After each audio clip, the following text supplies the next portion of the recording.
Saudara, apa sih sebenarnya yang mempengaruhi perkataan atau perilaku kehidupan kita sehari-hari? Apakah kita dipengaruhi oleh orang lain atau oleh situasi yang sedang kita alami? Kalau keadaan menyenangkan, kita berkata yang baik, berbuat yang baik. Tapi kalau keadaan yang menyulitkan, kita mengatakan yang buruk, juga berperilaku yang buruk. Kita perlu mengingat bahwa sebetulnya seharusnya bukan situasi yang mengendalikan perkataan dan hidup kita dan perbuatan-perbuatan dalam hidup ini. Kalau orang Yahudi dan orang Yunani ditanyakan apa yang mempengaruhi perkataan perbuatan mereka, maka mereka mengatakan apa yang ada di dalam itulah yang akan ternyata keluar.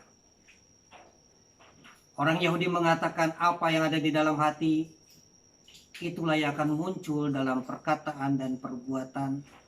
Sejajar dengan itu orang Yunani mengatakan apa yang ada di dalam pikiran itulah yang akan muncul dalam perkataan dan perbuatan.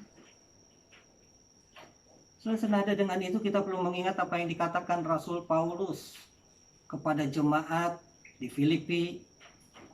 Dalam suratnya Filipi 4 ayatnya yang ke-8, dia juga berbicara dan mengingatkan setiap orang-orang percaya agar pikirannya selalu dipenuhi oleh hal-hal yang baik, hal-hal yang mulia, hal-hal yang agung.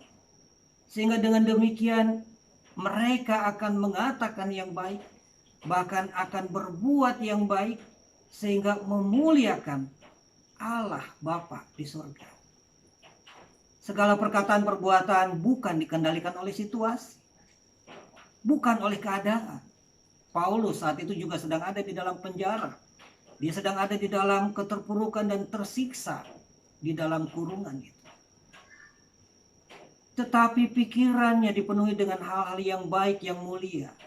Sehingga kita bisa melihat ia dapat terus berkarya, menyatakan cinta kasihnya kepada sesama, dan bahkan memuliakan Allah.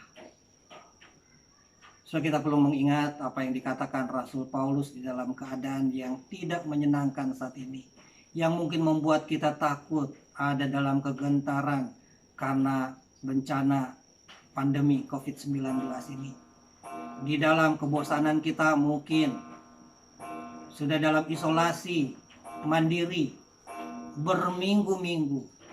Maka kita perlu mengingat apa yang Paulus katakan.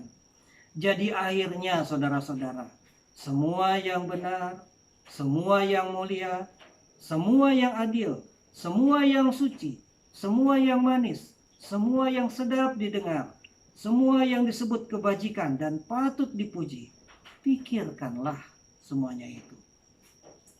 Biarlah kiranya segala yang baik senantiasa ada dalam pikiran kita, sehingga kita bisa menjadi orang-orang yang terus proaktif, melakukan yang terbaik, terus berkarya yang baik, menyatakan cinta kasih di tengah-tengah kehidupan dalam segala keadaan kita.